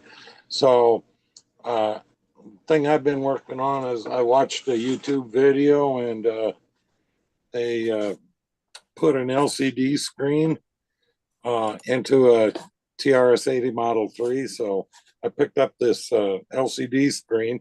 Apparently I have to print a bezel for it, but then it fits. And now with that keyboard, my Model 3 will really shine. So I'm definitely waiting for those keyboards. Okay. You'll have a modern keyboard and a modern LCD screen in your Model 3. Yeah, then I'll, and of course modern floppy drive / hard drive. Right. You know, there's no reason not to leave it on, because right now I don't want to leave them on, as it'll burn in the tubes, and those are pretty much irreplaceable. Yeah, we're going to keep these TRS-80s running for centuries. I love it. All right. Anything else, Al? That's all I got. Thanks for joining us, Al. Thanks. Pete Servasio. Hey, Pete. You're mute. Sorry, it's on the headset too. Yeah, we can Good hear to you. see everybody. Glad to meet a whole bunch of you at the VCF Southwest. That was fun. It was my second time there. First time as an exhibitor, showing off my Frankenstein Model 4, which has got Jay's keyboard, my screen, LCD screen adaptation with Matt's little module, which I still have another one that I have to do something with. I'm not really working on anything much TRS-80 related right now.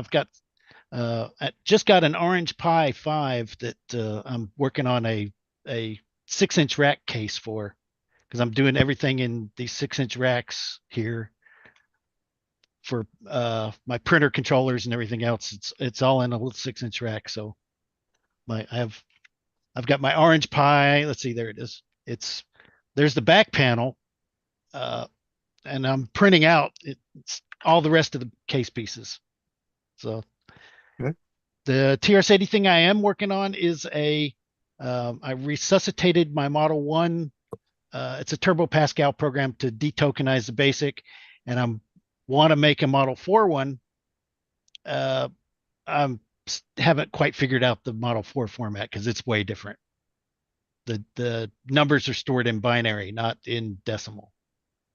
So other than that, just waiting on Matt to check in his changes so I can get orange screen.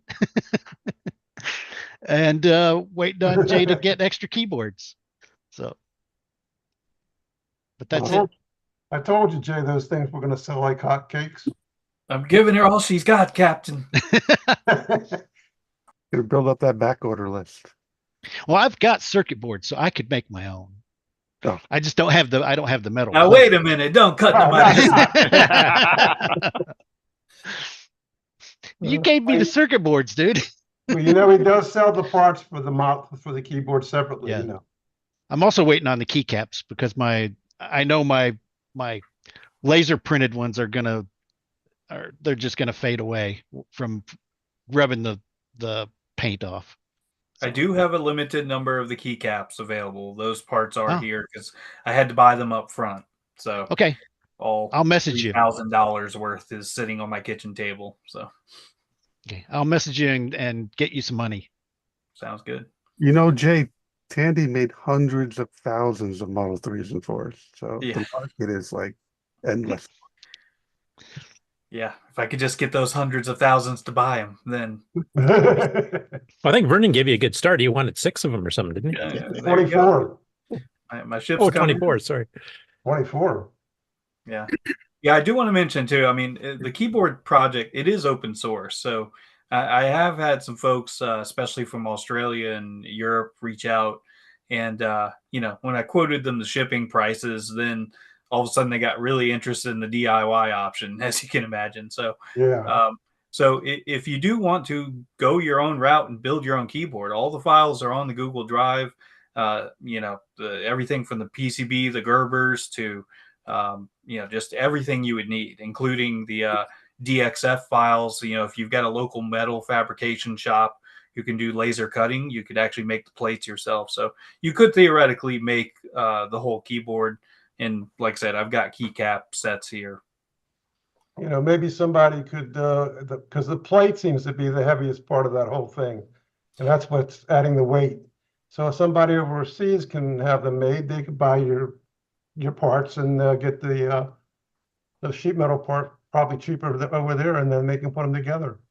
Well, strangely enough, actually, the plate is not the heaviest piece because really? Yeah, it's was it AL 5052 aluminum that's black anodized. The plate really doesn't weigh that much.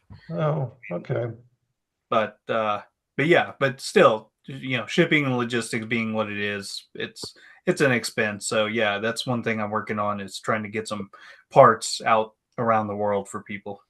Yeah. Is the plate a lot different from the stock plate? Could It somebody? is. Yeah, there's that's why I had to have my own plate made, was because the enter key is a different design from the original. The space bar is a different design. There's enough differences to where you can't use the original plate unless you want to get really crazy with the Dremel. Okay, great. All right, let's see who we got left. Eric Newstatter. Hey, Eric. Hey, Pete, how's the sound from I-5 North? Yeah, we can hear you. Okay, good. So you're seeing my real name because I'm on my phone. So this is my corporate Zoom account. On the Tandy Discord, I'm the Vowel. So hi, everybody. Hi. So I've got the usual half a dozen projects at some point of completion, but nothing that is done. I have what I think will be a super interesting 3D printed case project I'm working on, but I am not Marcel, and I am just learning Fusion. So maybe 2025 or 2026, that will actually be a thing I can actually show people. Very interested in the conversation at the beginning of the show about Grease Weasel to DMK, because I have a couple hundred Model 1 discs I need to image, and I do have a Grease Weasel already. I don't think there's anything special on them, but who knows until I image them, we won't find out. So I will be looking for getting in to test that. I'd love to see how that works. Picked up a couple new Z80 systems that aren't Tandys, just because the Model 1 made me fall in love with the Z80. So when I see a weird Z80 machine, I try to buy it. I now have a fully functional Sharp MZ2000, which is a really weird, only sold in Japan and Europe machine, kind of like a Model 4. But it's weirdly incompatible with the rest of Sharp's MZ line. But finally have one fully functional with floppy controller, high-res graphics, all the cool bits. So that's been a fun project. Probably most people here are familiar with the digital VT100 terminal. There was a Z80 board that would turn it into a CPM computer, which they would then call the VT180. I have one of those up and running with the floppy disk external enclosure now. So I just need to create the floppy cable, because digital, in their infinite wisdom, made it a DB25 to DB37. So I'm going to have to make that up, and who knows when I'll actually have time to do that. Speaking of 3D printing, John, since you're on, sitting in my workshop still for you is that Big Tandy card puller I printed for you months ago. So you need to come over and have a beer and take it home, please. Yes, sir. I'm saluting in case you don't have video. No, I do not have video. I'm trying to look at the cars in front of me. That's wise. Yeah. Is that probably the only? Is that sorry? Ken, Go ahead. Is that Ken's puller? Yeah. Yes. Yes. Yeah. I've got a large format multi-tool 3D printer, so I've been going crazy printing off random things. And John came and hung out with me a few months ago at Seattle's last retro computer show, where we got my 16B up and running.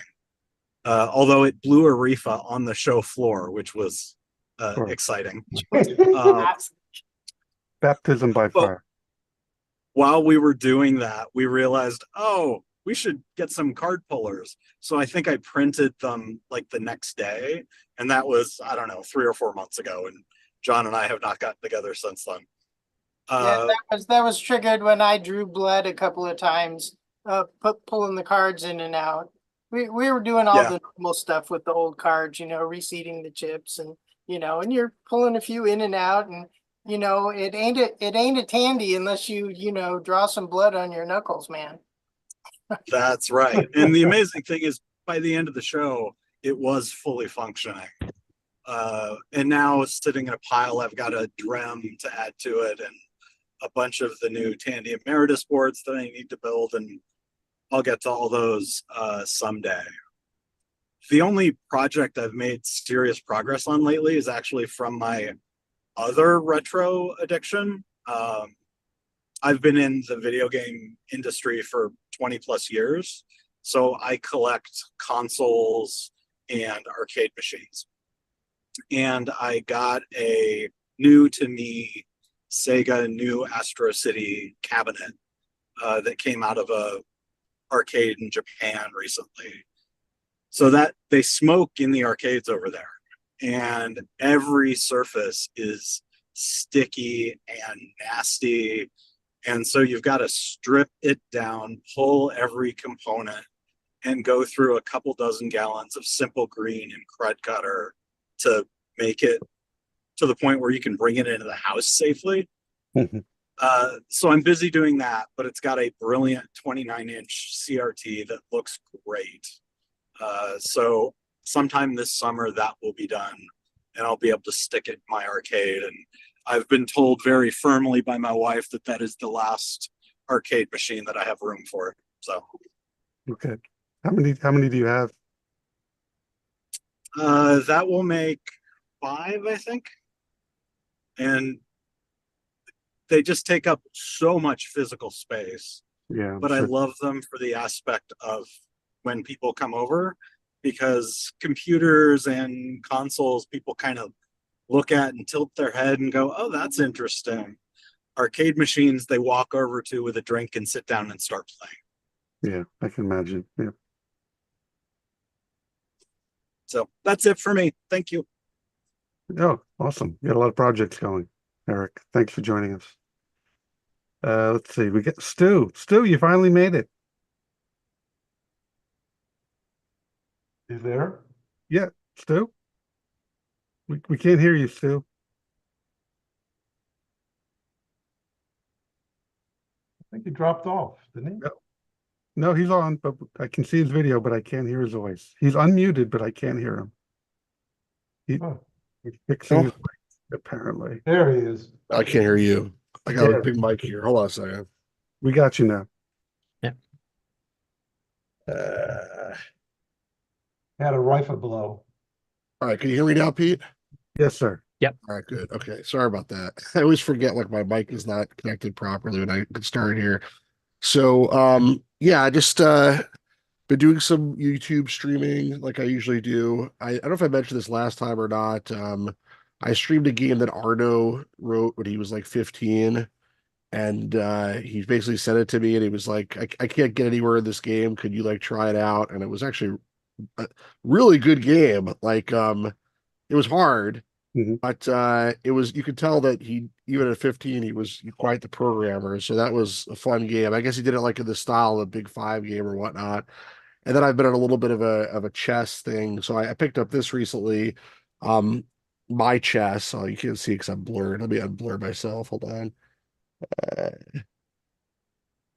There.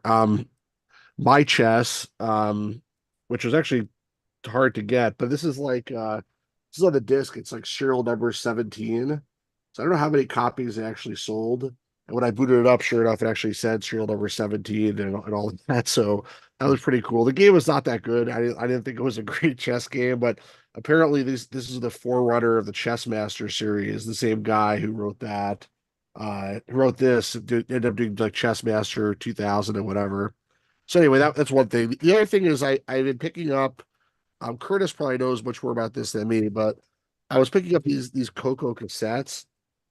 Yeah, T&D. Yeah, I think you told me about it originally, and I didn't even know they existed probably a year ago. And I've been picking them up one at a time, and then recently I got a big lot of them off eBay, like 60 or something like that. I have no idea even how many of them there actually are. 122, I think. Really? Okay. I Yeah. can't find any information about it on the internet. At least I searched, I couldn't find because the last one that I have, like in this batch here, is number 88. And they're not, well, I don't have all of them through 88, but I have a bunch of them. And this one is from 88, is October 1989.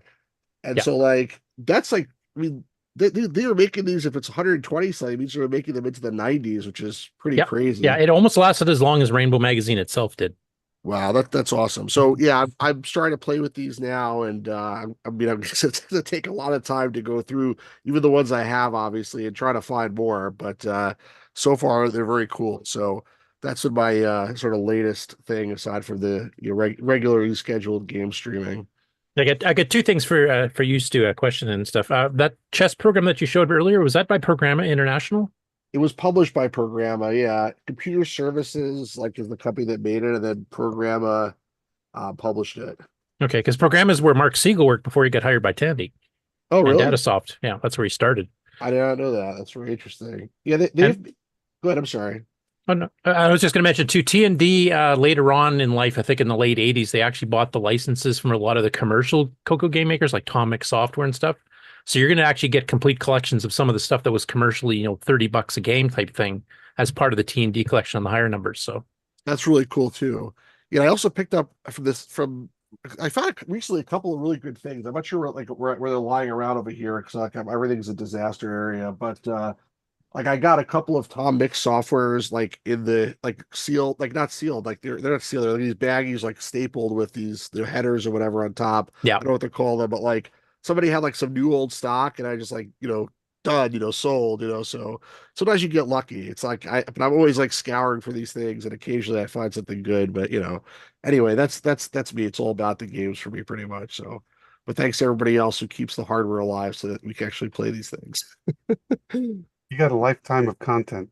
I do, unfortunately. I hope it's long enough that I can get through at least a small percentage of it. We'll see. But yeah. I love the fact that you pick like some of the more obscure things too. That just makes it different and special. Yeah, I mean everybody's done like the non-obscure things. I love all the non-obscure things also. Like, I have a pretty much like complete collection of Big Five software and whatnot, but like I've played that. By the way, Robot Attack was also my favorite game. I forget who said it before, but that screen dissolve thing was really cool. But I always just like the voice in it, where it's like it starts up and it's like Robot Attack and that cool voice, like it's just so memorable as a kid. So anyway, that's all I got, Pete. But good to see everybody. Yeah, thanks for joining. Thanks for actually making it this time, Steve. Sorry, I missed the last time. That mention of Robot Attack made me think of one thing that Bill Hogue had said that was interesting, is that he got his idea for putting voice into the Big Five games from the skiing cartridge from the Coco. Yeah, so that by was Robert Kilgus. Kilgus. So he was kind of the font of this particular effect. And we did a 4-hour interview with Robert Kilgus. It's in 4 parts on Canadian Retro Things channel on YouTube, just right before Coco Fest, actually in May. So if you want to get the history, he started on the Model 1 and 3 as far as doing programming. He did micro movie and micro music, I think, and a few others. Yeah. So George, he's were you at that talk, by the way? Sorry, what? I was thinking George was he at that talk that Bill Hogue did? I was zoomed into it. Okay. Somebody from here was there. I don't know if it was Peter or you. I can't remember, but I watched the replay and I saw anyway. Sorry, just a side point. By the way, Ardo actually originally asked me if I would moderate that, and I wish I could have said yes because I just couldn't make it out there to San Francisco. But then he got someone far better to do it, so it worked out much better anyway. But yeah, that was super cool. Anyway, that's all I got, Pete. Right, thanks, Stu. Yeah, that whole story between Bill Hogue and Arthur Gleckler, how they never met in person. This was, I guess, the first time they ever met. That whole story's kind of cool. Yep. Awesome. Who we got left? Dave Goodwin. Hi, Dave. Hello, can you hear me? Yes, sir. Oh, good. Yeah, new guy here, another first timer. Had a TRS-80 way back in the day. It's my first computer after the Neutronics Elf that I started with. Haven't had one for 40 years or so, I guess. And finally decided I wanted to play some of the old Big Five games and Eliminator and some of the other stuff I used to remember. So went out and got myself a 4P locally, actually, fell into my lap here in Burlington, and drove about an hour down to Rutland, Vermont to pick it up, and worked great first time I turned it on. Put one of Jay's power supplies in it to make sure that wasn't going to be a problem, and it's been rock solid since, so I use that all the time. Just got a Fred from Ian for it, got that hooked up, so that's all working. Then I took about an 8-hour drive to western part of Pennsylvania maybe a month ago. Got a Model 2. Had never had a Model 2 at all. Always kind of wanted one, even though their business systems, they got basic. I can make them do stuff. So I went out and got that, and been kind of working on that for the last month or so. Long process there. The machine itself seems okay. The internal floppy doesn't work at all. But the expansion bay floppy does work. So that's one plus. And I just got Ian's Fred 4 or 8 for that one. So I've got that hooked up and running, so I can now boot it directly, which is nice. So the main job now is to figure out what's wrong with the internal floppy. It just keeps throwing, disk not ready. So I'm assuming there's some sort of sensor in there that's not working, or track 0 sensor or something like that. So I got to noodle around with that some more. Also got a nice condition line printer 3 that came with it, but of course there's no ribbons anywhere, so it's basically just sitting around at the moment.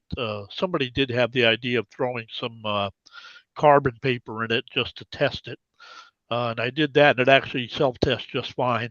So I'm thinking about hand winding a ribbon onto it if I can get the cartridge open. Well, that's a great idea with the carbon paper. We thought about that before. Yeah, somebody tossed that out on the Facebook forum, I think, and it's like, well, okay, first off, I got to find carbon paper, which itself is an adventure. But I did get some locally, and that worked very well. I just put 2 pieces in, ran the self-test, and the whole character set came out. Looks great. So the print head and everything and the logic all seems fine. It's just a matter now of trying to make a working ribbon for it. Not that I have much use for it, but it's nice to have it work. Yeah. And then I bought a color computer because I never had one of those. So I got a Coco 2 with an SDC in it, and a Model 100 with the little portable floppy drive. And that's about it for TRS-80 stuff. I don't have much in the way of other retro stuff. I have a Minstrel 4D, which is a Jupiter Ace clone. That was done by a fellow in the UK. So I've been doing that. I wanted one back in the day when I was stationed in England for the Air Force, and I just couldn't afford it, And I always liked the idea of fourth, so I picked up one of those, and it comes as a kit, so you put it all together and worked fine the first time. Built an RC 2014 Z80 machine to run CPM, and what else? So I've got a Epson HX20, little tiny portable laptop with a micro cassette drive and a little micro printer. And that was another one that worked right out of the box. I didn't have to do anything to that one. So no real projects yet, mostly just a matter of getting things working. Yeah. Focus on that Model 2. It's a superior machine. What's that? The Model 2 is a superior machine, so get that one working. Clearly superior. Oh yeah, I was very pleased when I got it to boot off the Fred without any problem, because it basically means all the cards are good. The only one I wasn't quite sure of was the floppy disk controller, but as soon as I hooked the expansion bay up, I could read, write, and format on drive 1. So it's like, okay, I guess the FTC is probably okay. All you need is some 68K cards. Oh yeah, well, actually, what I need now is like a 12 and a 16, right? So that's right. You got the bug, man. You got the bug.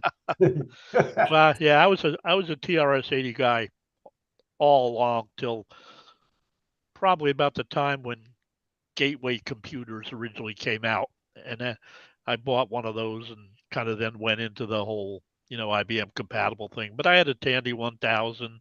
I had a 2000 at one point. I even had a 4P back in the day. That's why I knew I wanted another one, because I really liked that little machine. Never had a 3 or never had a 4, but I'm thinking about maybe picking up 1 or 2 of those. Get in contact with Vernon. Yeah, right. 24 of them. I'll wait till he puts the keyboards in. Okay. Oh, thanks for joining us, Dave. And it's nice to meet another fellow Air Force vet. We got a few of us here, Tim, and Oh, yeah. if Yep. anyone else is, but thanks for joining. Yeah, thanks for hosting this. This is great. Okay, I think we have one more person left before we close the show. That's Craig Skeels. Craig. Hi. Yeah, not much going on with me though. Probably throughout the year, I had to move and into a smaller place, so all my stuff is in storage. Still want to hang out and watch these, but yeah, it'll be a while before I'm back on track and able to acquire new interesting things and have a place where I can actually work on it, especially hardware wise. Sure. Okay. Well, thanks for joining us. And, for other people that are just watching on YouTube, like I said, even if you really don't have anything to report, you're all welcome to join us here on Zoom so we can see each other and chat and talk, and just, it's like a bunch of people sitting around the campfire, just talking old stories and, talking with a lot of good friends. So we're at, I don't know if you mentioned it. I don't know if I was too late. What happened with Ian tonight? he said he had a pretty bad cold, so he was. Oh, okay. Yeah. So he'll be back next time. I'm not sure if we're going to have another show before Tandy Assembly. Probably, definitely not during the summer. So it's probably going to be at least probably till September till we have another one of these. So I want to wish everybody to have a good summer, and hopefully we'll see as many of you as possible at Tandy Assembly. And everybody stay safe and take care. Okay. All right. Bye-bye. Thank you.